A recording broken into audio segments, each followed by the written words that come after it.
Cette belle jeune femme, mère de 3 enfants, a été retrouvée morte, son corps démembré. Les parties de son corps étaient éparpillées un peu partout et certaines parties ont été retrouvées dans son frigo. Oh Dieu! L'histoire de cette jeune maman qui répond au nom de Jennifer vient nous rappeler une fois de plus que ça ne sert à rien de fantasmer sur la vie de couple de vos proches Vraiment. ou encore la vie de couple des gens sur les réseaux.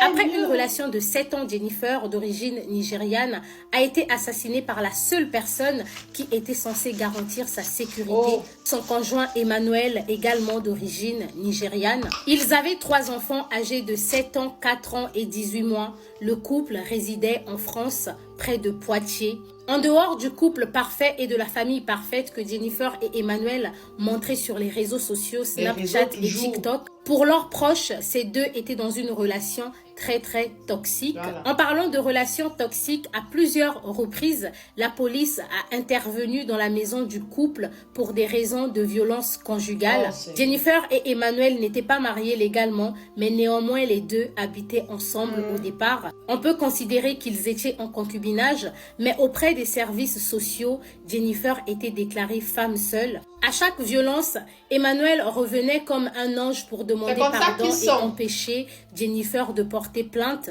Et toutefois, il était pardonné jusqu'au jour où le pire va arriver. Aux alentours de juin 2024, Emmanuel, qui avait l'habitude de publier les vidéos sur Snap, avait arrêté de poster. Sur WhatsApp également, c'était un silence.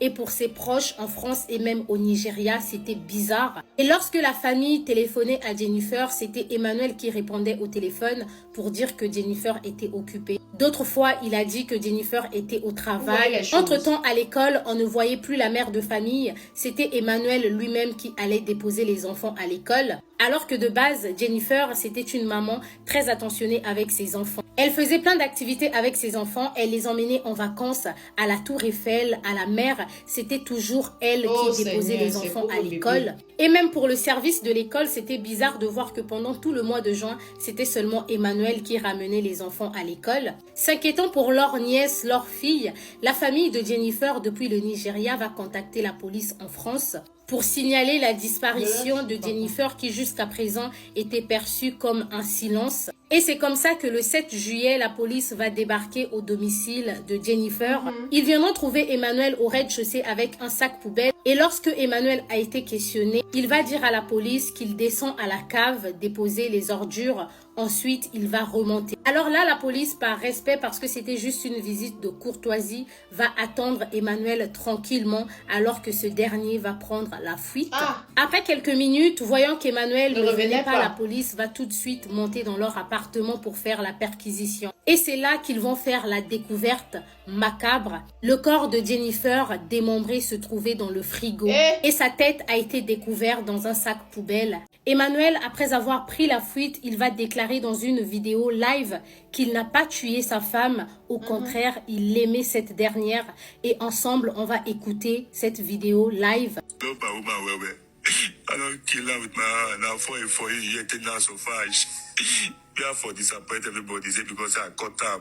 I cut her, put her for free before. If you know me, but if you carry the children back, il a démembré le corps de Jennifer et il a mis ça dans le frigo pour éviter que ça sente et il planifiait de s'enfuir avec les enfants. Après cette déclaration, la police va multiplier les efforts pour le retrouver et il sera finalement retrouvé le mercredi 10 juillet à Paris. Selon le parquet de Poitiers, en plus du meurtre, il a été inculpé pour mutilation et modification de scène de crime. Il a été placé en détention provisoire, il risque la prison à vie et ses enfants ont été confiés aux services sociaux. Emmanuel et Jennifer étaient dans une relation très toxique. L'entourage de Jennifer, à cause des violences conjugales, lui avait conseillé de quitter ce monsieur, mais elle ne voulait pas. En parlant du caractère toxique de la relation et du comportement toxique d'Emmanuel, j'ai bien envie de vous expliquer comment les deux se sont rencontrés. Jennifer avait quitté l'Italie pour la France en 2017 pour venir voir son copain qui n'était autre que le grand frère d'Emmanuel. Arrivée en France, elle va comme se tromper de chemin et le grand frère d'Emmanuel n'étant pas disponible pour venir à la rencontre de Jennifer, va demander à Emmanuel d'aller retrouver sa petite amie. C'est comme ça que cette nuit-là, Emmanuel va retrouver Jennifer. Il va l'accueillir chez lui. Et c'est à partir de là que la manipulation va commencer. Jennifer, à l'époque, était jeune, un peu naïve, et Emmanuel va lui faire croire que son grand frère, c'était un menteur. Il va dire à Jennifer que mon grand frère, c'est un menteur. Il est marié ici en France, il a une famille.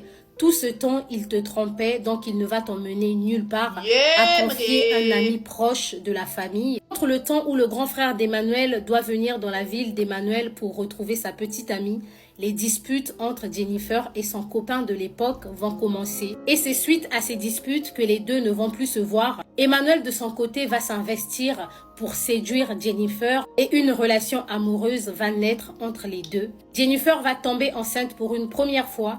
Il va renier la grossesse et il va demander à Jennifer d'avorter. Il va dire que la grossesse n'est pas de lui étant donné qu'ils venaient à peine de se connaître. Jennifer va avorter et ils vont continuer leur relation amoureuse. Alors Jennifer va tomber enceinte pour une seconde fois. Ils vont avoir leur première fille. Les deux ne travaillaient pas donc ils vont vivre grâce à l'argent de la CAF. L'argent de la CAF n'étant pas suffisant, Emmanuel va dire à Jennifer « J'ai une ex-copine à moi qui fait de la prostitution illégale. J'ai bien envie de la dénoncer, comme ça on va se faire de l'argent. » Il va donner les détails de la vie de son ex-copine et va convaincre Jennifer d'aller dénoncer la fille à la police. C'est comme ça que Jennifer va se rendre à la police et va dénoncer cette femme. Elle va donner les informations à la police et cette femme sera arrêtée et incarcérée. Il a été dit par une source proche que jusqu'à présent, cette femme est toujours en prison. Je crois bien qu'il y a une loi qui existe, que si vous dénoncez une activité illicite, vous allez être rémunéré. Jennifer et Emmanuel vont continuer à vivre ensemble jusqu'à avoir un deuxième enfant. Les violences dans le couple de la part d'Emmanuel vont continuer, au point où les services sociaux vont menacer Jennifer de retirer ses enfants. En voyant ça, Emmanuel va envoyer de l'argent chez lui au Nigeria. Il va payer un marabout pour essayer de calmer les tensions ici en France et les choses vont se calmer. Étant donné que les violences persistaient, Jennifer va prendre la décision de quitter Emmanuel. Elle va trouver un nouveau logement et elle va s'installer. Et comme toujours, Emmanuel va revenir demander pardon. Ils vont se remettre ensemble et elle va tomber enceinte pour la 3e fois. Ils vont continuer à vivre comme ça dans leur relation amoureuse toxique jusqu'au jour où ça va dégénérer et son corps sera retrouvé dans le frigo. Enfin, en dépit de la misère que Jennifer vivait dans le couple, sur les réseaux sociaux, elle se vantait de leur relation amoureuse et de sa vie. Chaque occasion, elle s'affichait avec son mec et on peut remarquer que le 25 décembre, ils avaient porté des pulls de Noël identiques. En description, comme une façon de s'adresser à leur public, Emmanuel avait écrit « Tu ne pourras jamais être heureux comme ça dans ta vie ». C'est vraiment triste et honteux quand je pense qu'il y a plusieurs femmes et hommes qui vivent dans ce genre de relations amoureuses toxiques, mais donnent l'impression d'être heureux auprès de leur famille et même sur les réseaux. La violence conjugale n'est pas à tolérer, peu importe vos sentiments pour la personne, votre vie et la vie de vos enfants comptent. Pensez à vous. C'est-à-dire, regardez même d'abord comment les gens se sont rencontrés. Tu viens voir ton gars qui est le grand frère de quelqu'un. Tu arrives, le grand frère n'est pas disponible à voir son petit frère venir. Le petit frère dit aussi, il te détourne. Toi, tu peux accepter de sortir avec le petit frère là comme ça, là, que toi-même, quand tu es normal dans ta tête. De toute façon, les hommes sont souvent solidaires. Quelqu'un que tu as rencontré hier vient te raconter des inepties sur ce que, soi-disant, son frère aurait fait. Toi, tu le crois. Ok, crois-le même. Tu peux te mettre avec lui. Quelle personne qui vient te saboter la vie de son frère comme ça peut être sérieux avec toi. Enfin, pour finir, les filles, pardon, quand ça ne va pas fuir. Maman, nous tous, on a l'amour dans le cœur. Nous tous, on connaît aimer. Nous tous, on aime. Mais quand tu es quelque part, que tu sens que ta vie ici est menacée, tu as déjà un enfant. Et c'est comme ça là que les gars toxiques, là, ça va leur supplier. Ils savent pleurer, ça veut dire que leurs larmes sont déjà ici comme ça là. Un peu comme ça, whoop. Ils ont déjà pleuré jusqu'à ce qu'on te dit que le gars, s'il peut parler fort encore devant toi, tu ne vas pas accepter. Alors que c'est le piège. Il fait comme ça pour te piéger. Jusqu'à quand est-ce que nous, les femmes, on va tomber sous les coups de ces gens-là comme ça? Eh maman, tes pauvres petits-enfants que tu laisses. Quand parfois, il y a des choses qui veulent m'arriver comme ça, je regarde mes enfants et je dis, Seigneur, rien que pour vous, je dois me battre jusqu'au bout. Ne laisse pas n'importe qui entrer dans ta vie sous prétexte que c'est l'amour, ma soeur. C'est toi qui vas perdre. Oh, ma chérie, repose en paix. Ouais, ça, c'est quelle magie, ça, que je me lève le matin avec une histoire bracata comme ça. Yeah, gay.